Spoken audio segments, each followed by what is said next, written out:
तो प्यारे बच्चों कैसे आप, मैं हैरी सर, और आज हम आपको बेटा कराने वाले हैं पेपर एनालिसिस। अभी अभी जो मॉर्निंग शिफ्ट में आपका जो एग्जाम हुआ है 17/2/2024 को मॉर्निंग शिफ्ट का, उसका सबसे तेज और सटीक विश्लेषण हम कराने वाले हैं। पहले आपको मैथ कराया जाएगा, फिर जीएस कराया जाएगा, तो आपको घबराने की जरूरत नहीं है। और वही आया है जो हमने पढ़ाया है। हम आपको बताते जाएंगे कि हमने कौन सी क्लास में कौन सा क्वेश्चन आपको कराया था और किस टाइप के। जो मैंने लास्ट में आपको एक वीडियो कराई थी ना मैथ वाली, उसमें से काफी क्वेश्चन आपके बिल्कुल सेम टू सेम उसी लैंग्वेज पे आधार पे फंसे, तो आपको घबराने की जरूरत नहीं है बेटा। और हमारी क्लासेस में से ही ज्यादातर क्वेश्चन आपके आए हैं। तो चलिए हम शुरुआत करते हैं पहले क्वेश्चन के साथ कि मैथ का पहला सवाल कितना सरल आया था, देख लेते हैं। देखिए कुछ सवाल ऐसे थे जो मामूली नर्सरी क्लास के बच्चे भी करते हैं ना, 2-3 महीने तैयारी तो निकाल देते। ऐसे सवाल आए भी हैं ऐसे। देखिए ये पहला सवाल है, कितना इजी सवाल, कितना इजी सवाल है। देखिए मैं अभी आपको सॉल्व कराता हूं। इसको करना क्या है, ये शाम की शिफ्ट के लिए भी बेस्ट है और कल के लिए जिनका एग्जाम है उनके लिए भी बेस्ट है वीडियो। क्यों? क्योंकि इन्हीं के आधार पर अब क्वेश्चन आने वाले हैं। तो देख लेते भैया क्या था, ये कितना था, 17 पॉइंट कितना था, 28 था कि नहीं, 17.28 था, प्लस कितना x। अब देखिए हमें करना क्या है, इनका मल्टीप्लाई। बच्चे कंफ्यूज हो जाते हैं कि सर मल्टीप्लाई में दिक्कत क्या है, 26 तो नहीं 72, तो ये आ जाएगा 0.72, क्योंकि पॉइंट के बाद 2 संख्या है। और यहां से ये जो नंबर आएगा ये आएगा 2 के मल्टीपल में। कितने के मल्टीपल में, 2 के मल्टीपल में। 2 का गुणा करेंगे 4 और 2 सत्ते 14, तो 1.44 आ जाएगा, 1.44 आ जाएगा, 1.44 आ जाएगा। आ गया कि नहीं आ गया? बस ये है। अब आपको इसको माइनस कर देंगे। देखो सिंपल सी बात है, अगर कुछ नहीं करना बेटा, घबराने की जरूरत नहीं। देखो सवाल काफी इजी है, मैं आपको रिपीट कर देता हूं, टेंशन नहीं लेनी। देखो सवाल कितना इजी है, ये मल्टीप्लाई में था, ये वाली संख्या मल्टीप्लाई में थी, तो जब मल्टीप्लाई करेंगे तो 0.72 आ जाएगा। क्लियर सी बात है, इतना ही आएगा, क्योंकि 1 2 36 दूनी कितना होगा 72। और अब भी कभी आपको कंफ्यूजन हो जाए, क्योंकि ऐसा शिफ्ट में सवाल आना है, तो कंफ्यूजन भी दूर करा देता हूं। कैसे? देखो हमें करना है 3.6 में मल्टीप्लाई करना है 0.2 का। अगर आपको कंफ्यूजन लगे कि पॉइंट की वजह से, तो 10 ले लीजिए, यहाँ 10 ले लीजिए। 36 दूना कितना हो जाता, 72 हो जाता। फिर भी आपका कितना आता, 0.72 आता। डिवाइड करने के बाद आता कि नहीं आता, ये कंफ्यूजन दूर होगी। और 0.72 अगर बेटा यहाँ आएगा और मल्टीप्लाई हम करेंगे तो ये आ जाएगा 1.44 आ जाएगा। ठीक है कि नहीं, 1.44 आ जाएगा। इसको हम इधर जाके क्या कर देंगे बेटा, माइनस कर देंगे। क्या कर देंगे, माइनस। और कोई दूसरा तरीका नहीं है, इसके ऑप्शन में मत जाइएगा। यहाँ सवाल में देखो, यहाँ डिवाइड है, ये डिवाइड, प्लस नहीं है, ये डिवाइड है। ठीक है, तो ये डिवाइड है बेटा, ये प्लस नहीं है, ये डिवाइड। थोड़ा सा कम इसमें आया आपका डिवाइड, ये डिवाइड, ये डिवाइड, ये क्या है बेटा, डिवाइड। आपका डिवाइड है, अभी बता देता हूँ, डिवाइड। ठीक, अब देखिए ये डिवाइड है, तो ये संख्या नीचे आएगी और इसका जाएगा डिवाइड। भाई 144 का डिवाइड जाएगा इसमें, तो x बराबर आपको क्या दे, पॉइंट से पॉइंट कटा, दोनों संख्या कटी, तो ये आ जाएगा 1728 बटे कितना, 44। 12 से काट लीजिए बेटा, 12 कम 12, और यहाँ से आ जाएगा 5, 12 चौक 48, फिर 12 चौक 48, और 12 से कितना, ये 12, 12 से 12, ऑप्शन आ जाएगा आपका 12। ये प्लस होता तो सवाल का ऑप्शन ये नहीं होते। ठीक है, कितना इजी सवाल था देख लीजिए। पहला सवाल काफी इजी था, मैं इसको रफ कर देता हूँ, बात आएगी नहीं, सब चेक करते जाइए। पहले का ऑप्शन 111वें क्वेश्चन का ऑप्शन कितना है, 12 है। ऑप्शन नंबर बी 12 सही है आपका। ठीक है, काफी स्पीड से मुझे कराना है कि बच्चे जल्दबाजी मचा रहे हैं कि कैसा शाम का शिफ्ट का एग्जाम है। देखो ये काफी इजी है, काफी इजी सवाल है। देखिए कैसे कि पहले नहीं जोड़ लीजिए, 2 ये कितना है, यहाँ जोड़ के मैं बता दूं, 5072.19, और ये आपका 368.312, इसको ऐड कर लेंगे बेटा, तो ये आ जाएगा 2 0 और ये आ जाएगा 5 पॉइंट, यहाँ से ये आ जाएगा आपका 10 का 0 और यहाँ से 70 14 का, और ये 4 और ये आपका 5। ठीक है, अब आपका क्या है, 9018, 9018, 9018 इससे ज्यादा है, तो इसमें से 9, देखो मैं दूसरे कलर से लिख देता हूँ बेटा, यहाँ दूसरे कलर से लिख देता हूँ, ये 901 और 8.618 माइनस करना है, तो ये आ जाएगा बेटा कितना आपका 6। एक तो 6 इसमें आ रहा है, एक 6 इसमें आ रहा है, दोनों में से चेक कर लेंगे। और यहाँ से ये 1 आ गया और यहाँ से ये 1 आ गया, ये भी यहाँ तक मैच कर रहा है, तो आगे वाला भी हम चेक कर लेते बेटा कितना, ये यहाँ से 8 आ रहा है, तो 8 किसमें है, इसमें है। ये ऑप्शन नंबर ये हो जाएगा। पूरा करने की आपको जरूरत नहीं है। देखिए सवाल नंबर 113, कितना इजी सब, मामूली से सवाल है, मामूली सा, कुछ ही सेकंड में सॉल्व होने वाला सवाल। देखिए इतने इजी सवाल आए कि 2 संख्याओं का 13 और 9 के अनुपात में यदि उनका एचसीएफ 13 है तो बड़ी संख्या ज्ञात कीजिए। एचसीएफ कितना है, 13 है। हम क्लियर तरीके से जानते हैं कि कोई भी संख्या है रेशियो में है, उसका एचसीएफ हमेशा 1 होगा, तो 1 रेशियो की वैल्यू आपकी 13 दे रखी है बेटा। है कि नहीं है। और आपसे पूछा क्या है, देखो क्या पूछा है, तो बड़ी संख्या ज्ञात कीजिए। बड़ी क्या थी, बड़ी क्या थी आपकी 13, 13 का गुणा 13 में होगा 169 आ जाएगा। छोटी क्लास का बच्चा भी ऐसे सवालों को कर पाएगा, है कि नहीं जी। सवाल बताइए, पहला सवाल है जी, दूसरा सवाल है जी, देखो पहले सवाल में डिवाइड, दूसरे सवाल में प्लस, तीसरे सवाल में ऐसी एक मल्टीप्लाई। कितने जी, देखो इस बार पेपर बहुत इजी है, बहुत इजी आया पेपर। देखिए अगला सवाल, इसमें बच्चों को कंफ्यूजन थी, क्या टिक लगाएं, समझ लेते हैं सवाल क्या है। सवाल कह रहा है रोहन और सोहन का वेतन, ऐसे सवाल में रेशियो धुआंधार कराया, 3 सवाल कराए थे ऐसे, आपको ध्यान हो तो, कि 2 और 3 के अनुपात में है, जिसमें मैंने संख्या में वृद्धि करके बताई थी आपको। यदि प्रत्येक के वेतन में 2000 की वृद्धि होती है तो नया अनुपात 40 और 57 हो जाता है। देखो कितना है जी सवाल है, देखो एक तो बेटा रोहन है इसमें, है कि नहीं है, और एक कौन है बेटा, सोहम, रोहन और सोहम है। इनके रेशियो कितना है वेतन का, 2 और 3 है, और जिनमें क्या है वेतन में 2000 की वृद्धि हो जाती है, 2000 की वृद्धि हो जाती है, तो रेशियो कितना हो जाता है 40 और कितना हो जाता है 57 हो जाता है। ठीक है, 40 और कितना हो जाता है 57 हो जाता है 57। समझिए अंतर कितना है, 38 का अंतर कितना है 54 का। अंतर सेम नहीं होता तो हम अंतर सेम करने के लिए क्या करते हैं बेटा, बताया था मैंने 17 का अंतर है, तो 17 दूनी 34 नया रेशियो बन जाएगा, 17 थे 51 नया रेशियो बन जाएगा। आई कि नहीं बात समझ में। और यहां से इनका अंतर 1 है, तो ये 40 का 40 रहेगा, ये 57 का 57 रहेगा। और इजी मेथड बताना है और इजी मेथड भी हो जाएगा, लेकिन उससे कंफ्यूजन रहेगी आपको, इसलिए मैंने बेहतर आपको, कभी कभी वो गलत भी साबित हो जाता है। तो यहां से देखें तो 6 का और यहां से देखें तो 6 का अंतर, 6 की वैल्यू कितनी है आपकी बेटा 2000 के बराबर। ठीक है, अब आपको क्या चाहिए, ये आ जाए 2000 बट्टे कितना 6 गुणा कितना आ जाएगा बेटा, क्या पूछा है सोहम, सोहम सोहम सोहम पूछा है, सोहम का कितना है आपका, कितना है नया रेशियो 51। अब बच्चे सोच रहे थे कटे कैसे, कट जाएगा आसानी से, काट लेंगे, देखो कैसे काटेंगे। बोले 3 से कितना 17 और 3 से कितना बेटा 2, 2 से कितना 1, 1000 गुणा आ जाएगा आपका 17000। ऑप्शन नंबर डी आ जाएगा। बताओ, ऐसे सवाल आपसे मामूली से पूछे गए हैं, इतना सरल पेपर आने की संभावना नहीं थी, लेकिन काफी इजी एग्जाम आपका आ चुका है, तो आपको घबराने की जरूरत नहीं बेटा, है काफी इजी आपका पेपर आया है, तो टेंशन नहीं लेनी। देखो ये सवाल इजी है, लेकिन बच्चों को 90% बच्चों को बड़ी कंफ्यूजन रही कि सवाल को कैसे सॉल्व किया जाए। क्यों, इसका कारण बताते हैं। ये कह रहा है कि किसी स्कूल में 20% छात्र 10 वर्ष से कम आयु के हैं, 10 वर्ष से अधिक आयु के छात्रों की संख्या, 10 वर्ष से आयु के छात्रों की संख्या का 2/3 है, ये 2/3 इधर आना चाहिए, जो कि 48 है। ये वाली लाइन यहाँ इधर आनी चाहिए थी और ये वाली लाइन यहाँ आनी चाहिए थी। इस वजह से बच्चों को क्या लग रहा है, कंफ्यूजन लग रही है कि ये जो है सवाल क्या है, जो शब्द किसके लिए। देखो अब आपको कुछ नहीं करना है भाई, 100% छात्र होंगे, बच्चों को कंफ्यूजन इसी सवाल में, तो 80% तो 10 वर्ष से ज्यादा आयु के हैं, 10 वर्ष से प्लस आयु के हैं, और 10 वर्ष से कम आयु के बच्चे कितने हैं 20% है। ठीक है, ये 80% की वैल्यू कितनी हो जाएगी 4/5 हो जाएगी। आप कहेंगे सर बिल्कुल सही बात है, और मैं कहूं बेटा ये इससे अधिक हैं कि जो कि कितने थे 2/48 थे, तो मैं कह रहा हूं 48 तो था ही बेटा, और 48 का अगर मैं 2/3 निकालता हूं तो आपको पता है 16 आएगा, 16 दूनी कितना आ जाएगा 32 आ जाएगा, 32 और 48 कितना हो जाएगा 80 हो जाएगा। तो यहां से ये 4 की वैल्यू कितनी है 80, तो 5 की वैल्यू कितनी हो जाएगी बेटा 100। आंसर आ गया तुरंत, इसका ऑप्शन नंबर सी आपका सही है। ऐसे सवाल आए थे जी, बताओ क्या घबराने की जरूरत थी ऐसे सवालों में, इतना है जी पेपर बहुत ज्यादा है। देख लीजिए अगले सवाल की तरफ बढ़ते। ये सवाल जब मैंने आपको रिमाइंडर बेस्ड क्वेश्चन कराए थे तब आपको कराया था क्लास नंबर 2 में, आपको याद हो तो। ये सवाल कितना है जी, देखिए तुरंत हो जाएगा मात्र कुछ सेकंड में। एक संख्या 119 से विभाजित करने पर 19 शेष देती है, यदि इस संख्या को 17 से विभाजित किया जाए तो शेष क्या होगा। 17 का पारे में ये 119 आता ही है, तो हमें क्या करना है, जो रिमाइंडर पहला है उसमें ही 17 का भाग आपको दे देना है, तो रिमाइंडर कितना आ जाएगा तो बताइए।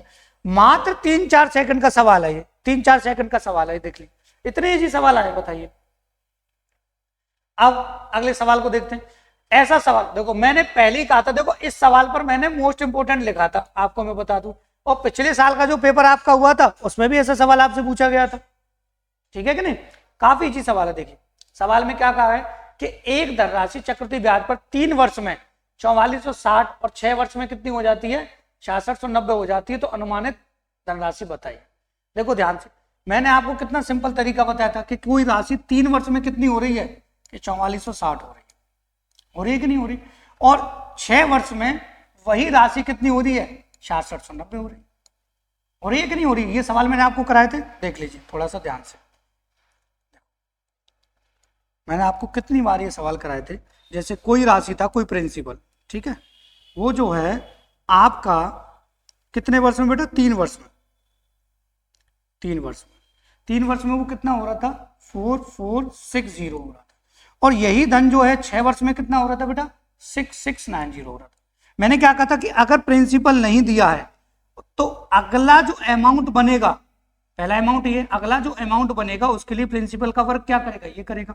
और यहां से दोनों में जो अंतर है, देखिए यहां से 3 है तो यहां से भी कितना हो जाएगा? 3। समय सेम था, तो आपको A2 में A1 का डिवाइड दे देना था, बस इतना करना था। और देखिए 6690 में डिवाइड दे दीजिए कितना? 4460। 0 से 0 काट देंगे बेटा। और जो भी यहाँ पे प्रिंसिपल होगा, देखिए यहाँ से जो भी प्रिंसिपल होगा वो 669/446 होकर कितना आया होगा? इतना आया होगा। अब आपको क्या करना है? केवल इन दोनों का मल्टीप्लाई कर देना और इसका डिवाइड दे देना है और आपका आंसर आ जाएगा, तुरंत आ जाएगा, घबराने की जरूरत नहीं है, ठीक है। तो इसको काट लेंगे बेटा इससे, 3 से, 3 दूनी 6, 3 दूनी 6 और 3 तिया 9, और ये 3 ही बार चला जाएगा सीधा सीधा इसमें, क्योंकि पूरा पूरा 3 बार जा रहा है, ठीक है। और 3 बार जा रहा है तो ये इसका मल्टीप्लाई कर देंगे इसमें, 3 6 18, 3 चौक 12, 24 15 आ जाएगा, ठीक है। अगले पर बढ़, ये नहीं, 3 चौक 12, 29, 3 9 27, ये आ जाएगा, ठीक है। अगले पहुंचते बेटा, अगले सवाल में, ठीक है। इसी को रफ कर देता हूं मैं, क्योंकि यहाँ दूसरा सवाल मैंने इसी पेज पे ले लिया है, तो आपको टेंशन नहीं लेनी, ठीक है। देखो अगले सवाल को देख लेते हैं। सवाल में क्या है? देखो PQR 3 साझेदार हैं, बिल्कुल सही है, PQR 3 साझेदार है, ठीक है। P की पूंजी दोगुनी, P की पूंजी दोगुना, Q की पूंजी 3 गुना के बराबर है। P की पूंजी 2 गुना के बराबर है और Q की पूंजी 3 गुना के बराबर है, और R की पूंजी 5 गुना के बराबर। केवल सिंपल सा सवाल था, और 4 गुना के बराबर है। वर्ष के अंत में 2700 लाभ होता है। R कैसा? देखिए कुछ नहीं करना था सवाल में, जोड़ लीजिए, कितना हो गया? 10 हो गया। 10 की वैल्यू 27,500 के बराबर हो गई, तो एक रेशियो की वैल्यू कितनी हो जाएगी? 2750 हो जाएगी। अब आपसे किसका हिस्सा पूछा गया? भाई समय तो सेम था सबके लिए, R का हिस्सा पूछा गया। R का हिस्सा कितना था? 2। 2 का मल्टीप्लाई कर देंगे, ये आएगा 0 0, 15 का 5 4, और ये आ जाएगा बेटा 0 14, 15 का 5 4, ये 4500 आ जाएगा, ठीक है। 4500 यहाँ से, ठीक है। इसको सही कर लीजिए। इसमें 2 सवाल में, जैसे ही वो पॉइंट वाला था ना 17 वाला, इसमें और इसमें ऑप्शनों में ध्यान रखिएगा इन चीजों का, ठीक है। देखो अगला देख लीजिए, 6 संख्याओं का औसत। कितनी बार ये सवाल मैंने आपको बताया था कि 6 संख्याओं का औसत कितना है? 3.75, ठीक है। उनमें से 2 का औसत, पहली 2 का औसत कितना है? 3.2 है, और अन्य 2 का औसत कितना है आपका? 3.55, ठीक है। तो शेष 2 संख्याओं का औसत बताना है आपको, ठीक है। आपको क्या करना है? 6 का गुणा कर लेना है इसमें, ठीक है। तो ये आ जाएगा 6 पंजे 30, 7 6 42, 45 का 5 और 4 6 3 18 22, ये आ जाएगा आपका 222.50 आ जाएगा, ठीक है। 2 पॉइंट के बाद 0 है। उसके बाद इसका मल्टीप्लाई कर लीजिए आप, ये कितना आ जाएगा? 6.4 आ जाएगा, और ये आ जाएगा आपका 0 1, और ये आ जाएगा 7. इनको जोड़ लेंगे, इनको जोड़ लेंगे तो ये हो जाएगा आपका 13.14, ठीक है। इसको अब आपको इसमें से माइनस कर देना है केवल, तो ये आ जाएगा 2.50 में से हमको माइनस कर देना है बेटा 13.14, तो ये आ जाएगा 6, और ये आ जाएगा बेटा आपका 3, और ये आ जाएगा आपका 12 में से 9, ये आ जाएगा। अब इसमें क्या करना? 2 संख्याओं को औसत, 4 2 का भाग दे देंगे, 2 चौक 8, 2 छक्के 4.6, ठीक है। अगला सवाल देखिए, ये काफी इजी सवाल है, ओनली कुछ ही सेकंड में सॉल्व हो जाएगा। देखिए इसको रफ कर देता हूं। अब 2-3 सवाल और रह गए, आपको घबराने की जरूरत नहीं है। 2-3 सवाल रह गए, 2-3 सवाल रह गए, ठीक है।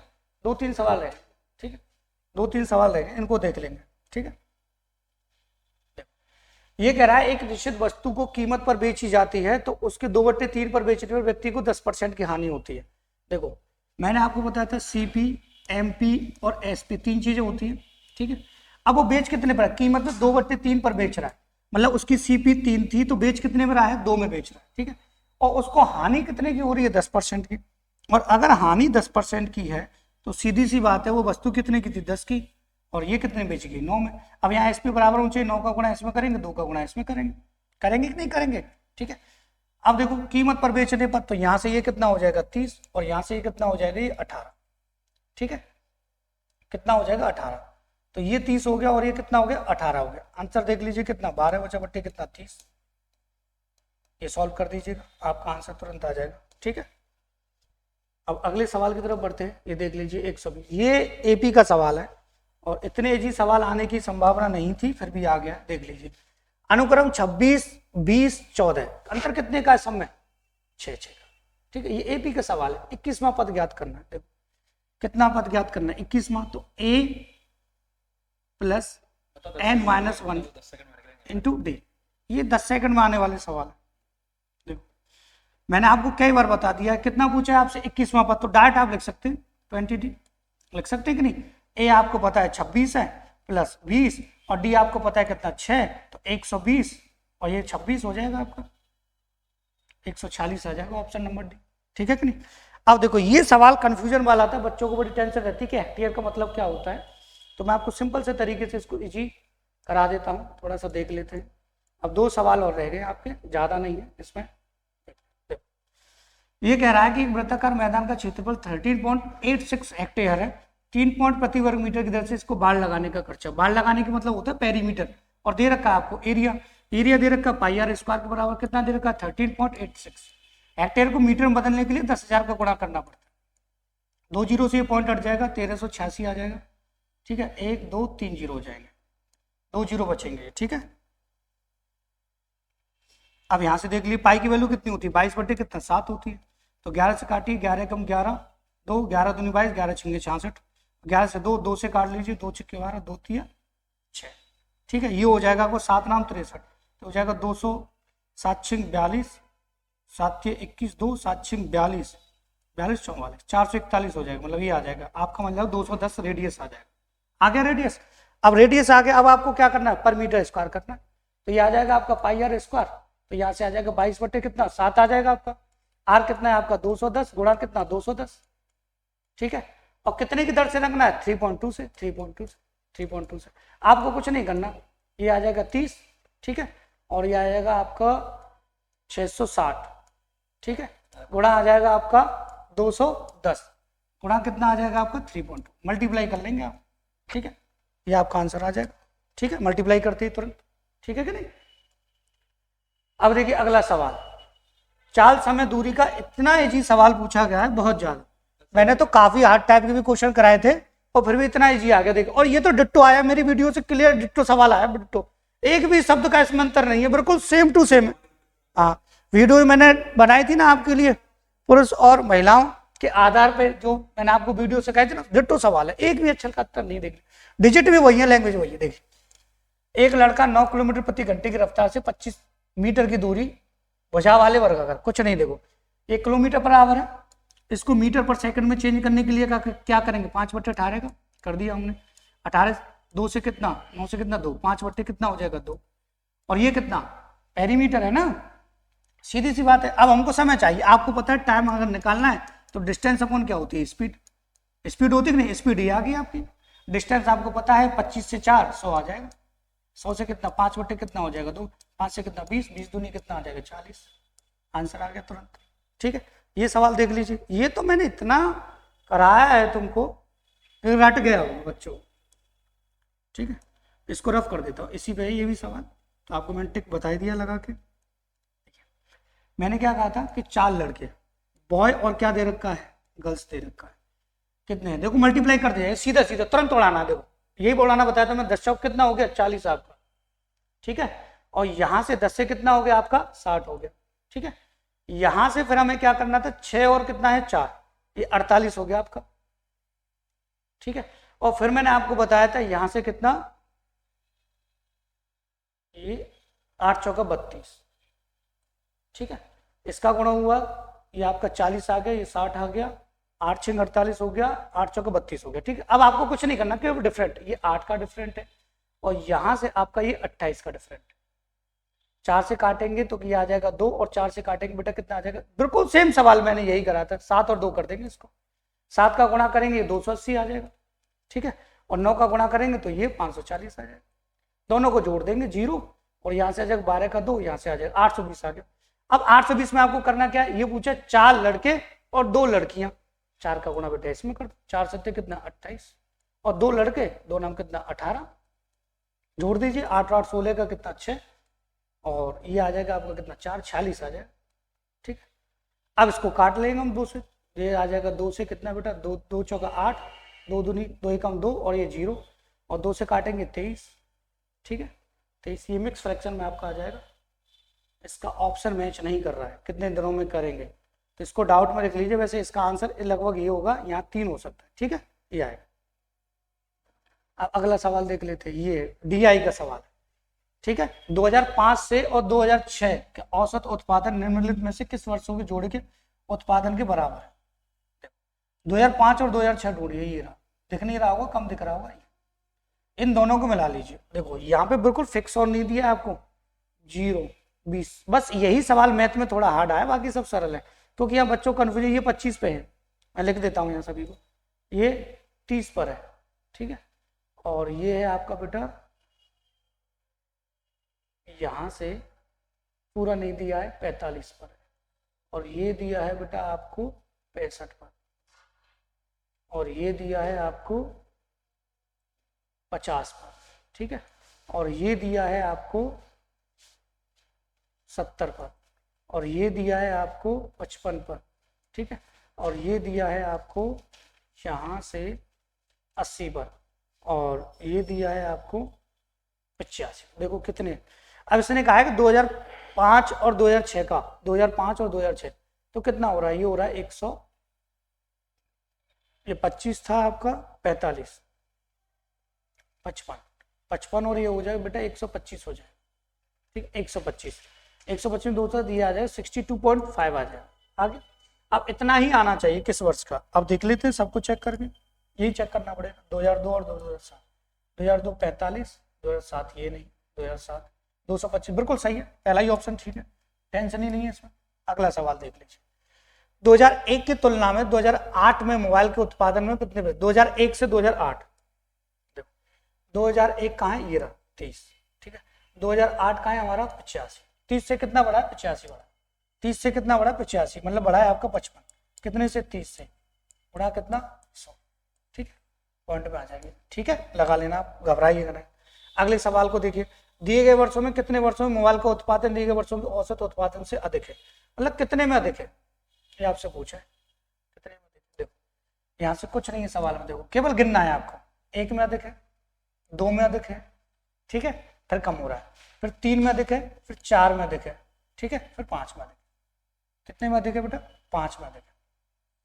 यहाँ से एक बार फिर चेक करते, 5 तो ऑप्शन मिली है, 1 में अधिक है या 2 में अधिक, फिर कम हो रहा है, इसको नहीं लेंगे, फिर इसके 2 और 2 4, ठीक है, 4 में अधिक है, ये आपका ऑप्शन सही हो जाएगा। ठीक, अब किस वर्ष में पिछले वर्ष की तुलना में उत्पादन प्रतिशत अधिकतम, ये तो बहुत आसान होता है, देखो ये बहुत आसान होता है, जिसमें सबसे ज्यादा डिफरेंट, देखो यहाँ से डिफरेंट 15 का, यहाँ से डिफरेंट 20 का, ये घट रहा है, तो यहाँ से डिफरेंट फिर 20 का, यहाँ से डिफरेंट कम का, तो इसमें डिफरेंट ज्यादा है, यही आपका आंसर हो जाएगा 2002 2003 वाला। ठीक है, 2002 और 2003 वाला, ठीक है, ये वाला। उसके बाद देखो 2003 से 2004 में मोबाइल उत्पादन में कितने प्रतिशत, 2 से 3 से 4, 3 से 4 कितने परसेंट की कमी हुई, 3 से 4, 3 से 4 देखिए, ये 3 65 है और 4 कितना है आपका 55 है, कितने की 10 की कमी हुई है, कितने से 65 से, गुणा कर दीजिएगा आपका आंसर आ जाएगा। ठीक है, ये हो गया आपका मैथ का एनालिसिस। ठीक है, अब आपको हमारे सर कराएंगे जीएस का एनालिसिस, उसको समझ लीजिएगा ध्यान से और आप अपने टिक लगाते हुए चलिए। ठीक है, तो मैं जीएस के क्वेश्चन निकाल दे रहा हूं आपके लिए, लीजिए सर।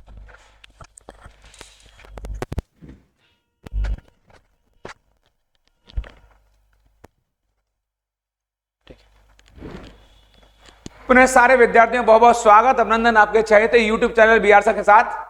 जो कैरियर प्लस में आपका ये जो दौर चल रहा था, आपके सारे प्रश्न वही आए जो हमने पढ़ाए हैं। आपको ऐसा कोई प्रश्न नहीं लगेगा कि जो हमने इस ऑनलाइन प्लेटफॉर्म पर नहीं कराया हो। करियर प्लस के अगर सारे कराए क्वेश्चन अगर आने वाले सारे चरणों में आते हैं, सारे वाली अगर मीटिंग में आते हैं, तो ये आपको पक्का हो जाएगा कि इससे बेहतर प्लेटफॉर्म आपको कहीं मिलने वाला नहीं है। ये सामने आपको दिखाई दे रहा है आपके, इनमें कौन सी भारत की पूर्वी तट पर स्थित खारे पानी की सबसे बड़ी लैगून झील है। वो हमसे लैगून झील पूछ रहा है आपसे, यहां ध्यान देना पड़ेगा आपको। लैगून झील हमने यहां से खारे पानी की लैगून, चिल्का, पंचभद्रा, लोनार, विश्लेषण बारे में बताएंगे, सर डायरेक्ट उत्तर बताए थे। ये चिल्का झील उत्तर है, सबके माइंड में आ गया हो, क्योंकि हमने बड़े विस्तार से इसको पीछे मैंने बताया है, बहुत सदैव अंदाज में। जितने विद्यार्थी से देख रहे हैं इसको देख के लग गया होगा, बच्चे उछल रहे हैं, डांस कर रहे हैं। शाम को पेपर दूसरा होने वाला है, उसका विश्लेषण भी कराएंगे। पर पहले मैं इसको आगे लेके चलूं आपको, सभी लोग दोनों हाथ जोड़ करके अपनी मां के चरणों में प्रणाम करेंगे और हम इस सीरीज में आगे बढ़ेंगे। बड़ा ध्यान देंगे, अगले वाले पेपर में भी अपने माता पिता चरणों में प्रणाम करते हुए, अपने ईश्वर को प्रणाम करते हुए, गुरुजनों को प्रणाम करते हुए आगे बढ़ेंगे। अगर आपका पेपर ऐसे ही बन रहा है तो आपको कोई रोकने वाला पैदा नहीं है। इस सीरीज का दूसरा जो प्रश्न आया है वो आया है, ग्रेट बैरियर रीफ पूछ रहा है आपसे किस देश के तट पर है। तो इसका मैंने आपको पीछे उत्तर करा, ऑस्ट्रेलिया में इसका उत्तर सही है। हमने तो आपको ये भी कराया है कि ऑस्ट्रेलिया में कहां है, ऑस्ट्रेलिया के उत्तर पूर्वी तट पर। यह दुनिया की सबसे बड़ी प्रवाल भित्ति है, प्रवाल भित्ति कहिए, कुछ भी कहिए, प्रवाल भित्ति कह सकते हैं इसको आप लोग, इसको आपको प्रवाल भित्ति बोलते हैं हम लोग इसको आप मूंगा की चट्टान कह सकते हैं, मूंगा की चट्टान। ऐसे बहुत सारे इसके शब्द हैं आपके, इसके लिए पर्यायवाची जैसे शब्द हैं। ग्रेट बैरियर रीफ, मूंगा की चट्टान, प्रवाल भित्ति, बहुत सारे ऐसे लगातार आपको दिखाई देंगे। तो ऑस्ट्रेलिया के उत्तर पूर्वी तट पर, तो यहां पूछा है, इसका सही उत्तर सी है। इनमें कौन 1946 में, बहुत आसान, संविधान सभा के अध्यक्ष पूछ रहा है। अक्सर बच्चे कंफ्यूज रहते थे कि अब एसएन सिन्हा मारे क्या हमारे को दिया ही नहीं है, डायरेक्ट बताएंगे। डॉक्टर राजेंद्र प्रसाद संविधान सभा के पहले अध्यक्ष हैं, स्थायी अध्यक्ष भी पहले हैं। अगले प्रश्न में सारे यहां से पूछ सकता है, और सर ये पूछ सकता है अगले वाले पेपर में कि उद्देश्य प्रस्ताव कौन लेकर आए, तो बताएंगे उद्देश्य प्रस्ताव आएगा तो बताएंगे आप पंडित जवाहरलाल नेहरू लेकर आए। और हमारे जो डॉक्टर भीमराव अंबेडकर जी हैं, जो संविधान निर्माता हैं, संविधान के शिल्पी हैं, आप प्रारूप समिति के अध्यक्ष रहे। और ये प्रश्न पूछ सकता है आपसे, डॉक्टर भीमराव अंबेडकर मसौदा समिति कहिए, प्रारूप समिति कहिए, ये सब बातें हमने बताई हैं। अगले पेपर में हो सकता है इस सभा का पहला अध्यक्ष पूछ ले आपसे, तो सच्चिदानंद सिन्हा बताएंगे, वो अस्थायी अध्यक्ष थे। ऐसे बहुत सारे प्रश्न आपसे बारी बारी पूछ सकते हैं। सरदार पटेल हमारे बहुत महत्वपूर्ण प्रांतीय समिति के अध्यक्ष रहे, रियासत समिति के अध्यक्ष रहे, कई कमेटियों के अध्यक्ष रहे। आप जो है वल्लभ भाई पटेल जी, आपने देशी रियासतों का एकीकरण किया। ऐसे बहुत सारे प्रश्न आएंगे। तो इसका सही उत्तर क्या, डॉक्टर राजेंद्र प्रसाद है। मैं आपको डायरेक्ट उत्तर बता रहा हूं इसका, जो बच्चे कंफ्यूजन में, कई सारे बच्चों को लगातार फोन आ रहे हैं कि सर इसका उत्तर सही क्या होगा। फटाफट हमारी आंसर कीजिए, तेजी से मिलाइए, सटीक और विश्लेषणात्मक। इसका सही विस्तार से बड़े पैमाने पर आपको अगले वीडियो में, चारों पेपर होने के बाद मैथ वाले सर हमारे हैरी, हमारे जो दीपक सर रीजनिंग वाले, ये सारे प्रश्नों को कराएंगे आपके। फिलहाल प्रयाग प्रशस्ति की रचना इनमें से संस्कृत में किसने करी है, तो सही उत्तर क्या है आपका, हर्षिण। अगले पेपर में हो सकता आ जाए हर्षिण किसके दरबारी कवि हैं, तो बता देंगे किसके दरबारी कवि हैं आपके। उनका नाम क्या है, समुद्रगुप्त। किसका नाम है, ये गुप्त वंश के महानतम शासकों में से एक रहे हैं आपको। और समुद्रगुप्त को भारत का नेपोलियन भी कहा जाता है। हो सकता है अगले पेपर में आ जाए भारत का नेपोलियन किसे कहा जाता है, बता देंगे समुद्रगुप्त को भारत का नेपोलियन कहा जाता है। और हर्षिण समुद्रगुप्त के राज दरबारी कवि रहे हैं। ऐसे बहुत सारे प्रश्न। बाणभट्ट से आ सकता है कि बाणभट्ट किसके दरबारी कवि हैं, तो बता देंगे बाणभट्ट किसके दरबारी कवि हैं, हर्षवर्धन के दरबारी कवि हैं। इस सीरीज का जो अगला प्रश्न आपके एग्जाम में आया है, अंगूर की खेती क्या कहलाती है। हमने सारा बताया आपको, हॉर्टिकल्चर क्या होता है, विटीकल्चर क्या होता है, सेरीकल्चर क्या होता है, पिसीकल्चर क्या होता है। तो विटीकल्चर आपके क्या है, यहाँ पर अंगूर खेती कहते हैं आपके। जो हमारे पिसीकल्चर है आपके, जो मत्स्य उत्पादन है, सेरीकल्चर रेशम वाला उत्पादन, सब मैंने पढ़ा दिए। आप पिछले वीडियो ऑनलाइन बारे जरूर देख के जाइए। अभी भी शाम वाले बच्चों का टाइम है, जो बच्चे पेपर आज दे रहे हैं, अगर समय नहीं तो कल वाले विद्यार्थी जो 18 तारीख पेपर दे रहे हैं, वो पुराने वीडियो को जरूर देख कर जाए। डायरेक्ट सीधे सीधे प्रश्न आ रहे हैं आपके, कोई टेढ़ा मेढ़ा प्रश्न नहीं आ रहा है। बैलाडीला की पहाड़ियां पूछ रहा है आपसे। बैलाडीला वो जो कुबड़ की तरह दिखाई देती हैं, इन पहाड़ियों की श्रृंखला भारत के किस राज्य में स्थित है, तो ये भारत के छत्तीसगढ़ राज्य में। कहां स्थित है ये बैलाडीला की, छत्तीसगढ़ राज्य में स्थित है आपके। कर्नाटक में बाबा बुदन की पहाड़ियां हैं, बहुत फेमस है आपके। केरल में हमारे इलायची की पहाड़ियां बहुत फेमस है। हो सकता है केरल से आ जाए अगले वाले पेपर में। इलायची की पहाड़ियां कहां हैं, उन्हें हम कार्डमम हिल्स बोलते हैं। बाबा बुदन की पहाड़ियां हैं हमारे कर्नाटक में भी है आपके। कुद्रेमुख की पहाड़ियां हैं, वो कर्नाटक में स्थित है आपके। तमिलनाडु में बहुत सारी पहाड़ियां हमारी, जो हमारी अन्नामलाई की पहाड़ियां हैं। ऐसे बहुत सारे, आपका नीलगिरी पहाड़ी तमिलनाडु बड़े पैमाने फैली हुई हैं। ऐसे बहुत सारे प्रश्न आपके यहां से नए बन सकते हैं।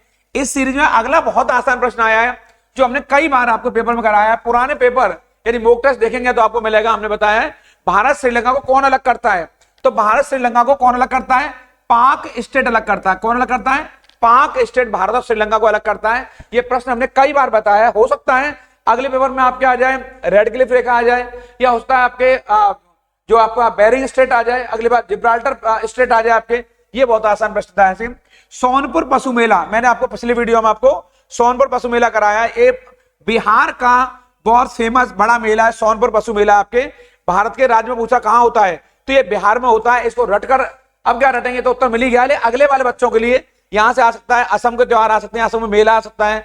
हमने मेला वाला एक चैप्टर कराया है, उसको आप देख कर जाएंगे यहां से। जो ये उन बच्चों के लिए जो शाम वाली मीटिंग में या कल जो 18 तारीख पेपर देने वाले, वो विश्व पुस्तक दिवस, बहुत सारे दिवस हमने कराए आपके। विश्व पुस्तक दिवस कब होता है, 25 जून को, 5 जून को, 7 अप्रैल को या 23 अप्रैल को। विश्व पुस्तक दिवस का आयोजन 23 अप्रैल को हर साल किया जाता है। ये बहुत बहुत इंपॉर्टेंट था, इसको हमने कराया भी पीछे आपके। इनमें से किस राज्य के कुछ हिस्सों में 400 साल पहले नहर सिंचाई एक स्थानीय प्रणाली विकसित हुई थी जिसे कूल्हा कहा जाता था। ये आईएएस लेवल का क्वेश्चन था, पीसेस में अक्सर आता है क्वेश्चन। ये रिपीटेड क्वेश्चन है, पीसेस में आ चुका है।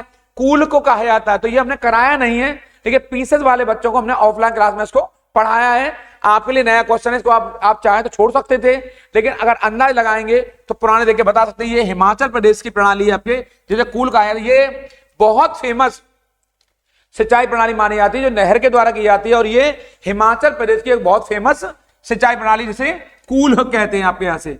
इस सीरीज का अगला प्रश्न आपका आया है जनगणना संग्रह। मैंने कहा था 2011 से आपके एग्जाम में प्रश्न आ रहे हैं, शाम वाली मीटिंग में भी आएंगे, कल 18 तारीख को भी आएंगे। तो इसका सर्वोच्च पदाधिकारी कौन होता है, तो महारजिस्ट्रार होता है। कौन होता है वो, महारजिस्ट्रार होता है, वो जनगणना आयुक्त होते हैं।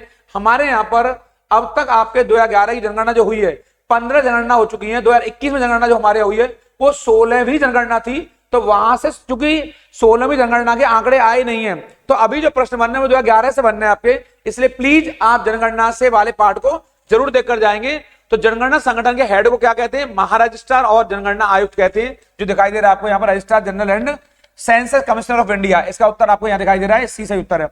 कुमार संभवम, ये सारी रचनाएं मैंने आपको महाकवि कालिदास, इसको मैं बताने की जरूरत नहीं है, यहां मैं विश्लेषण नहीं कराऊंगा ज्यादा आपको। महाकवि कालिदास की कुमार संभवम, अभिज्ञान शाकुंतलम, रघुवंशम, मेघदूतम, ऋतु संहार, ये हमने बहुत सारी पुस्तक कराई है, और यहाँ पर कुमार संभवम आ चुकी है आपके पेपर में। हमने कालिदास जी की, भारवी की किरातार्जुनियम कराई है आपको, महादेव वर्मा की यामा, बहुत सारी पुस्तक कराई है। कल्लड़ की राजतरंगिणी, मैंने बार बार कहा रट कर जाएंगे, ये प्रश्न मैं पीछे करा चुका हूं, आपको लाइव दिखाए जाएंगे। आपको चारों पेपर होने के बाद मैं एक स्पष्ट विश्लेषण के साथ में आपको मिलूंगा कि कौन कौन से प्रश्न हमने पुरानी सीरीज में आपको कराए। आपको भरोसा हो चलेगा कि कैरियर प्लस प्लेटफॉर्म आपको कितना महत्वपूर्ण जानकारी दे रहा है। ये नेशनल एल्युमिनियम जो कंपनी नालको है वो कहां पर है, रायपुर, दिग्बोई, भुवनेश्वर, नूनामती। इसका मतलब नेशनल एल्युमिनियम कंपनी लिमिटेड, ये भुवनेश्वर यानी कि उड़ीसा में इंडिया का सबसे बड़ा प्लांट है आपके, ये भारत सरकार का। ऐसे ही बालको, नालको, हिंडालको, ये सब पता है। अब अगले पेपर में हो सकता है हिंडालको आ जाए। हिंडालको यूपी के रेणुकूट में, कहां पर है, यूपी के रेणुकूट यानी सोनभद्र में आपके, ऐसा ये आपके उड़ीसा में यहां स्थित है। इस सीरीज का अगला प्रश्न आपको WHO, बहुत बहुत इंपॉर्टेंट आपके WHO, बहुत आसान है, कोई बताने की जरूरत नहीं है। जिनेवा में हर बच्चे को पता होगा, ऐसे संगठन बताएं। हो सकता है अगले वाले पार्ट में WTO आ जाए, यूनेस्को आ जाए, यूनिसेफ आ जाए, IMF आ जाए, वर्ल्ड बैंक का मुख्यालय आ जाए, या हमारा आपका यूनेस्को का मुख्यालय आ जाए, या IAEA का मुख्यालय आ जाए। हमने आपको UNO वाला पूरा पार्ट पढ़ाया है, और यहाँ जिनेवा वाला क्वेश्चन आया है। किस देश की शहरी क्षेत्र में रहने वाली आनुपातिक जनसंख्या में वृद्धि क्या कहते हैं इनमें से, ग्रामीणकरण बिल्कुल नहीं कहेंगे, गांव वाला मामला है। अनियोजित विकास बिल्कुल नहीं कहेंगे। औपनिवेशीकरण बिल्कुल नहीं, क्योंकि औपनिवेश बोलते हैं जब कोई किसी देश पर कब्जा कर लेता है यहाँ पे। और शहरीकरण बोलते हैं, क्या बोलेंगे इसको शहरीकरण बोलेंगे। इसका सही उत्तर आपका डी है। इस सीरीज में हमारा अगला सही उत्तर है भदोई। ये मैंने आपको कहीं ना कहीं ODOP, one district one product के अंतर्गत, आपके यहाँ पर ODOP के अंतर्गत मैंने बहुत सारे क्षेत्रों को बताया है। यूपी में 75 जिले हैं, वो किसी ना किसी क्षेत्र के लिए जाने जाते हैं। भदोई हमारा कालीन बुनाई के लिए जाना जाता है, कालीन के लिए, गलीचों के लिए। भदोई, यूपी का भदोई क्षेत्र कालीन के लिए, गलीचे के लिए प्रसिद्ध है। और ना सिर्फ यूपी में, बल्कि पूरे भारत में, बल्कि अंतरराष्ट्रीय स्तर पर भदोही ने कालीन के लिए नाम कमाया आपके। इसे कारपेट वीविंग भी कहा जाता है इसका उत्तर। इनमें कौन सा यूपी का राज्य वृक्ष है? कितना आसान उत्तर है, भारत का राज्य पूछ सकता है आपके। वो सीता अशोक, क्या नाम है उसका? उसका पूरा नाम है सीता अशोक, लेकिन यहां पर आपके अशोक दिया है तो भी सही उत्तर है। सीता अशोक का तब भी सही उत्तर है हमारा।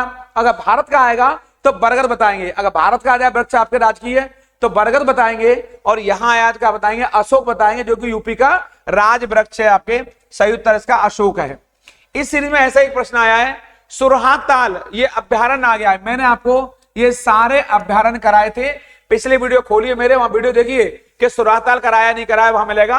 प्रवासी पक्षी आते हैं यहाँ पर बड़े पैमाने पर, ये संत कबीर नगर में या एटा में या गोंडा या बलिया, ये बलिया में बहुत फेमस है आपके ये सुरहाताल, जहां पर साइबेरियन ठंडे क्षेत्रों से बहुत सारे पक्षी प्रवास करने आते हैं, घूमने फिरने आते हैं, यहीं पर कुछ दिन रुकते भी हैं आपके। वो हमारे बलिया में सुरहाताल जो हमारा पक्षी अभ्यारण्य है। इनमें कौन सा सोशल मीडिया प्लेटफॉर्म पेशेवर नेटवर्किंग और नौकरी तलाश करने के लिए सबसे अधिक उपयुक्त है, जो वर्तमान में हमारे युवा आज तलाश कर रहे हैं इसके आपके? वो हमारा लिंक्डइन है। कौन सा आपका? जो लिंक्डइन है हमारा आपका, जो सोशल मीडिया पर वर्तमान में ऐसा प्लेटफॉर्म है नेटवर्किंग और नौकरी तलाशने के लिए सबसे बेहतरीन प्लेटफॉर्म इस समय माना जा रहा है। इसको ये सब बच्चे, नई युवा पीढ़ी हमारी, इनको देखते तुरंत बता देगी कि वो डेली सर्च कर रहे हैं चीजों को। ये कोई बहुत कठिन क्वेश्चन नहीं था, आसान है। किसकी जन्मस्थली ब्रजभूमि है? मैंने पीछे बताया है, मैं मथुरा का रहने वाला हूं, मैं ब्रजवासी हूं, आपके बीच में से हूं, और ऐसा प्रश्न भी एग्जाम में बना है पहले भी, और मैंने कहा है ब्रज का होने के नाते मुझे गर्व भी है। और देखो यहीं से क्वेश्चन बना है, किसे ब्रजभूमि के नाम से जाना जाता है? इनमें कौन है क्षेत्र आपके? तो भगवान श्री कृष्ण की स्थली क्या कहलाएगी? ये भगवान श्री कृष्ण की भूमि को, जन्मस्थली को हमारे यहाँ ब्रजभूमि कहा जाता है। और ब्रजभूमि से एग्जाम में 2-3 क्वेश्चन यहाँ पर आ गए हैं। ये हमारे लिए गौरव का और हर्ष का क्षण है। अकबर के मकबरा, ये रहा, बहुत आसान आपके, मैंने मकबरे बताए बहुत सारे। अकबर का मकबरा कहां है? सिकंदरा में। कहां पर है? सिकंदरा आगरा। कहां पर है?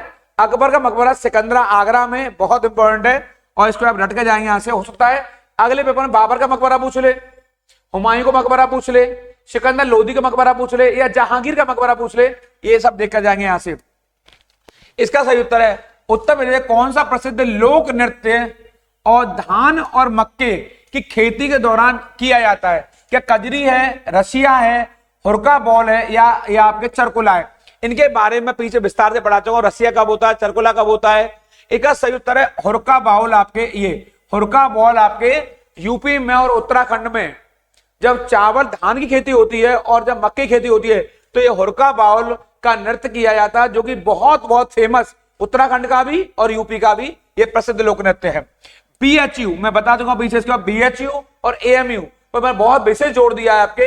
बीएचयू की स्थापना पंडित मदन मोहन मालवीय के प्रयासों से हुई है। इन्होंने किसके सहयोग से की है? श्रीमती एनी बेसेंट, जो कि आयरलैंड मूल की महिला हैं, इनके सहयोग से आपने इसकी स्थापना की वर्ष 1916 में। हो सकता है अगले एग्जाम में इसकी ईयर पूछ ले। अगर एएमयू आएगा सर सैयद अहमद खां, और जो एएमयू अस्तित्व में आया वर्ष 1920, ऐसे मानेंगे आपके। ऐसे बहुत सारे प्रश्न हमारे एग्जाम आने वाले हैं, इन पर बिल्कुल देखकर जाएंगे। ये सारे इजी क्वेश्चन, टफ नहीं है। यूपीएसएफएफ, यहां से यूपीएसएफएफ की फुल फॉर्म क्या है? फुल फॉर्म बतानी है आपको। Uttar Pradesh social source, Uttar Pradesh solid security force, Uttar Pradesh social security force, या उत्तर प्रदेश स्पेशल सिक्योरिटी। ये Uttar Pradesh special security force. ऐसा प्रश्न आपके एग्जाम में एक और बन सकता है आगे जाके, इसको याद रट के जाएंगे। निवेश मित्र योजना, ये वाला निवेश मित्र मोबाइल एप्लीकेशन है, भारत के किस राज्य में एक पहल है यहाँ पर आपके? तो ये यूपी की पहल है। और भी हाल ही में हमारे यूपी में जो इन्वेस्टमेंट जो आपका ग्लोबल स्तर पर हुआ था, हमारे यहाँ पर लखनऊ में आयोजित हुआ था, और स्वयं प्रधानमंत्री मोदी जी ने उसका उद्घाटन किया था। ये वाला प्रश्न हमारा आरओ वाले एग्जाम में भी आया था कि जो निवेश का जो मीटिंग हुई है वो भारत, उत्तर प्रदेश के या इंडिया के किस शहर में हुई है? तो यूपी के लखनऊ में हुई थी। और ये जो निवेश मित्र मोबाइल एप्लीकेशन है, आपके जो ऐप है, ये आपके यूपी की पहल का परिणाम है। इसको रट कर जाते हैं आप लोग, कई बच्चे रट कर गए। हमने मोबाइल ऐप जो पढ़ाए थे वहां से प्रश्न आया है आपके सीधे तौर पर यहां से। अगला प्रश्न है विमुद्रीकरण, डिमोनेटाइजेशन को किस नाम से जाना जाता है? नोटबंदी को डिमोनेटाइजेशन कहा जाता है। नोटबंदी को, यानी काले धन पर रोक लगाने के लिए जब धन अधिक बढ़ जाता है तो सरकार पुरानी मुद्रा को हटा लेती है और उसके स्थान पर नई मुद्रा को चालू कर देती है। ये मैंने बीच चिल्ला चिल्ला के बढ़ाया है। वर्ष 2016 की नोटबंदी बहुत बड़ी रही थी, वह प्रभावशाली रही थी, और इसका प्रभाव क्या हुआ क्या नहीं हुआ इस पर चर्चा हम बाद में करेंगे। आपके उत्तर प्रदेश राजस्व संहिता 2006 के अनुसार अगला क्वेश्चन है, एक ये राम पट्टे वचनबद्ध या अनुदान के तहत धारित भूमिखंड को क्या कहा जाता है? इनमें से समेकित, बाग भूमि, कृषि भूमि या आपके धुती भूमि, आपके धरती भूमि, आपके धरती भूमि, या इसे होल्डिंग लैंड बोलते हैं। ये consolidated Grove land, agriculture land या होल्डिंग लैंड। इसका सही उत्तर है आपको धरती भूमि कहा जाता है। क्या कहा जाता है? धरती भूमि कहा जाता है, यानी कि होल्डिंग भूमि को आपके पट्टे पर दी गई भूमि कहा जाता है। ये 2006 के यूपी रेवेन्यू कोड के अंतर्गत इसको लाया गया था। ऐसी भूमि को होल्डिंग भूमि कहा जाता है। इस सीरीज का आपको अगला प्रश्न आया है यहां से, ईमेल में भरोसेमंद स्रोत बनकर दुर्भावनापूर्ण कारणों के लिए संवेदनशील जानकारी जैसे यूजर नेम, पासवर्ड और क्रेडिट कार्ड विवरण आदि प्राप्त करने का प्रयास कहलाता है। क्या कहलाता है? क्या सोर्सिंग कहलाता है, चीटिंग कहलाता है, लोशिंग कहलाता है, फिशिंग कहलाता है? तो इसे क्या कहते हैं? फिशिंग कहते हैं। क्या कहते हैं? फिशिंग कहा जाता है। ये बहुत पॉपुलर वर्ड है, इसको ज्यादातर विद्यार्थी हमारे जानते होंगे क्योंकि ये सोशल मीडिया बहुत ज्यादा चर्चित रहती चीजें आपके, और ज्यादातर विद्यार्थियों हमारे ये पता होगा, मुझे पूरा भरोसा है इस बात का। अगला हमारा प्रश्न सीरीज का आया है, टका इनमें से किस देश की मुद्रा है? टका, मैंने सारी मुद्राओं का नाम बताया है। जितनी बार मैंने वीडियो आपको पढ़ाई है हर बार बताया है कि ऐसे प्रश्न हमारे एग्जाम मुद्राओं से आ रहे हैं, राजधानियों से आ रहे हैं। इस पेपर में राजधानी से क्वेश्चन नहीं आया है, लेकिन शाम की जो मीटिंग होगी हमारी 3 बजे से, वहां संभवतः राजधानी वाला क्वेश्चन आ सकता है, अगले पेपर में आ सकता है। तो टका हमारी कहां की मुद्रा है? बांग्लादेश की, आप जानते हैं, ये बहुत फेमस है। और अगले पेपर में आ सकता है कि टका सिक्का किसने चलाया? टका और जीतल, ये वाला टका और जीतल को चलाने वाला शासक कौन है? तो वो इल्तुतमिश है। कौन है? गुलाम वंश का शासक है, इसका नाम है इल्तुतमिश, जो गुलाम वंश का वास्तविक संस्थापक भी है। और गुलाम वंश का संस्थापक कौन है? ऐबक है। और वास्तविक संस्थापक कौन है? तो इल्तुतमिश आपके, और इसी ने आपके चांदी का टका और तांबे का जीतल सिक्का चलाया। कौन सा वाक्य जीएसटी में नहीं है? नहीं पूछ रहा है। जीएसटी एकल प्रशासन तहत पूरे देश में एक सामान्य कानून प्रक्रिया, बिल्कुल सही है। जीएसटी इनपुट टैक्स क्रेडिट या मूल्य के घटाव के लाभ के साथ एक ही दर पर वस्तुओं और सेवाओं दोनों पर एक व्यापक उगाही और वसूली, बिल्कुल सही है। जीएसटी एक गंतव्य आधारित कर है और वस्तुओं सेवा पर, ये सी उत्तर गलत है इसका, ये उत्तर इसका गलत है। यहां से आपको क्या मानना है? सी मानना है। और वस्तु सेवा पर कई प्रकार कर लगाए जाते हैं, ये बिल्कुल सही है हमारा। यानी कि इसका सही उत्तर क्या है तो बताएंगे, आपको लगा के आना का सही उत्तर जीएसटी एक गंतव्य आधारित कर है। यानी कि वो पूछा क्या सही नहीं है, तो इसमें आपका सी उत्तर सही नहीं है, आपको ये सी वाला मानना है। अर्थात जीएसटी के लिए कौन सा उत्तर गलत है? सी उत्तर गलत है। आपको सी भरकर आना था, और बाकी हमारा ए, बी और डी वाला विकल्प सही है, और सी वाला उत्तर गलत है। आपको अपनी ओएमआर सीट में इसको सी भर देना था, और आपके यहां से ये नंबर पक्के हो जाते। पर कुछ बच्चे कंफ्यूज हो गए। जीएसटी एक इनडायरेक्ट टैक्स है, सब लोग जानते हैं। जीएसटी को 1 जुलाई 2017 से पूरे भारत में लागू कर दिया गया है। ये एकल कर की दर है, एक कर एक देश एक कर एक बाजार, one nation one tax one country में बता चुका हूं पीछे आपके। और इसके लिए 101वां संविधान संशोधन संसद द्वारा हमारे यहां लागू किया गया है। इनमें से कौन सा बंदरगाह? कच्छ, कांडला बंदरगाह है, जवाहरलाल नेहरू है, पारादीप है, मरमागांव। कौन सा बंदरगाह है जो आपका कच्छ गुजरात में? कौन सा बंदरगाह है वो आपके? वो पूछ रहा है। ये कांडला बंदरगाह कौन सा है? वो कांडला बंदरगाह, जिससे वर्तमान में दीनदयाल बंदरगाह भी कहते हैं। हो सकता है आपके अगले एग्जाम में ये आ जाए आपके कि जो दीनदयाल बंदरगाह है, ये कांडला बंदरगाह है, ये किसके स्थान पर बना है? तो आप बता देंगे, इसको कराची बंदरगाह के स्थान पर बनाया गया। किसके स्थान बनाया गया है? कराची। और अगर आपका ये आ जाएगा पारादीप कहां है, तो ये आपका उड़ीसा में, ये सब बच्चों को पता है, हमारे पुराने बच्चों को। और मुरमागांव आपके गोवा में, ये बच्चों को पता है। जवाहरलाल नेहरू बंदरगाह हमारा नाहवा शेवा जो बंदरगाह है, नाहवा शेवा, ये पढ़ा चुका हूं पीछे आपको सब कुछ। ये आपके जवाहरलाल नेहरू बंदरगाह का नाम है, जो कि यहाँ पर बंबई के पास, बंबई बंदरगाह का आपके एक अनुषंगी बंदरगाह है। और पारादीप हमारा उड़ीसा में, मरमागांव हमारा गोवा में। हाल ही में हमारे जो गृह मंत्री श्री अमित शाह ने इनमें से किस स्थान पर national cooperative dairy federation of India के मुख्यालय की स्थापना की है? आणंद में करी है, बेंगलुरु में करी है, जयपुर में या गांधीनगर में? तो आपको मालूम होना चाहिए हमारे गृह मंत्री जी ने national cooperative dairy federation of India का जो मुख्यालय भी आदर्शन रखी है वो गांधीनगर में रखी है। कहां रखी है वो गांधीनगर में, यानी कि गुजरात में, यानी कि गुजरात में गांधीनगर में इसके मुख्यालय की आधारशिला रखी गई है। इसको आप यहां से डट कर जाएंगे, और ये एक्चुअली पेपर में आ चुका है। इसका सही उत्तर डी है। इनमें कौन सा पुरस्कार सहकारी और दुग्ध उत्पादक कंपनियों को आगे बढ़ने और प्रतिस्पर्धी भावना पैदा करने के लिए बना लाया गया? कौन सा अवार्ड है? क्या ध्यानचंद अवार्ड है, अर्जुन अवार्ड, द्रोणाचार्य? तीनों पुरस्कार हमारे खेल से जुड़े हुए हैं। आपके तीनों अवार्ड किससे जुड़े हुए हैं? खेल से जुड़े हुए हैं। संयुक्त क्या? राष्ट्रीय गोपाल रत्न पुरस्कार। ये आपको कॉमन सेंस से भी लग गया होगा, इसके लिए कोई बहुत दिमाग लगाने की जरूरत नहीं है। हमारे सारे विद्यार्थी तेज तर्रार हैं, ऐसे प्रश्नों को देखते ही उड़ा दिया होगा उन बच्चों ने आपके। ये बहुत आसान है। ध्यानचंद पुरस्कार ये सबसे बड़ा अवार्ड है, रत्न अवार्ड हो गया है, अर्जुन नंबर दूसरा है, और द्रोणाचार्य अवार्ड हमारे यहाँ कोच को दिया जाता है, यानी कि गुरुजी को दिया जाता है। हमें तो बच्चों से तभी उपहार मिलेगा सच्चा, जब जो हमने पढ़ाया है वो सही अर्थों में बच्चे हमारे OMR सीट पर उतार कर आए होंगे और गोला बनाकर आए होंगे, तो उन बच्चों से हमें सच्चा गिफ्ट भी मिल जाएगा। इसमें आया है केंद्रीय मंत्रिमंडल ने हाल ही भारत और इनमें से किस देश के बीच प्रवासन और गतिशीलता समझौते को मंजूरी दी है? क्या जर्मनी ने दी है, श्रीलंका ने, या इटली ने, या नेपाल ने? अभी हाल ही भारत और इनमें किस देश के बीच प्रवासन और गतिशीलता? तो ये इटली के साथ हुआ ये वाला मामला हमारा आपके, जहां की जो प्रधानमंत्री है, पहली महिला प्रधानमंत्री बनी आपके कौन? मेलोनी वहां की प्रधानमंत्री रही इटली की आपके। और ये इन दोनों के बीच में प्रवासन और गतिशीलता समझौते को मंजूरी दी है। सही उत्तर क्या? सी है। इसको याद करके जाएंगे। याद क्या करना है तो उन बच्चों के लिए मैं बता रहा हूं मैं आपको, अगले वाले बच्चे देख रहे हैं मुझे, या नए जो बच्चे कल के लिए सुन रहे हैं मुझे 18 तारीख के लिए, वो इन्हें एक बार रटकर जा सकते हैं। हो सकता है कई बार क्वेश्चन रिपीट हो जाते हैं या दूसरे अंदाज में पूछ लिए जाते हैं आपके। हाल ही में भारतीय नौसेना का फास्ट अटैक क्राफ्ट, क्या नाम है? INS काबरा, इनमें किस स्थान पहुंचा है? कोलंबो श्रीलंका, जैबल अली का बंदरगाह UAE, या माले, या फिर मतरबारी बंदरगाह बांग्लादेश में? सही उत्तर है जो काबरा हमारा जो फास्ट अटैक क्राफ्ट है, ये कोलंबो पहुंचा आपके श्रीलंका में आपके। इसका उत्तर ए सही उत्तर बिल्कुल आपके। ऐसा अगला क्वेश्चन हमारा मालदीव वाले पार्ट से, या अभी हमने मैत्री समझौता किया बांग्लादेश के साथ में, वहां से पूछ सकता है आपके। अभी मालदीव के साथ हमारी कुछ थोड़ी सी अभी आपने देखा होगा, मालदीव के साथ कई मुद्दों को लेकर के हमारी ऐसी रणनीतिक तौर पर नहीं तो हमारे कहीं ना कहीं अंतर्राष्ट्रीय स्तर पर संबंधों को थोड़ी सी गिरावट से आई है आपके, जब मालदीव में जो नए राष्ट्रपति कौन? मोहम्मद मुइज्जू ने लेकर के कुछ ऐसी प्रतिक्रिया दी हैं जिन्हें की गलत देखा जा रहा है, और उनके हमारे पर्यटन उद्योग को उससे बढ़ावा मिला है प्रधानमंत्री की अपील पर। कौन खुदाई खिदमतगार का संस्थापक है? बहुत आसान है आपके, खान अब्दुल गफ्फार का यही। इन्हें सीमांत गांधी भी कहते हैं, बहुत बार पढ़ाया है मैंने, ज्यादा नहीं जाऊंगा यहां पर।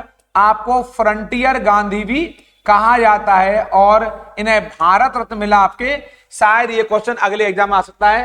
भारत रत्न पाने वाले पहले विदेशी यही है आपके, खान अब्दुल गफ्फार का। इन्होंने खुदाई खिदमतगार नामक संगठन की स्थापना की।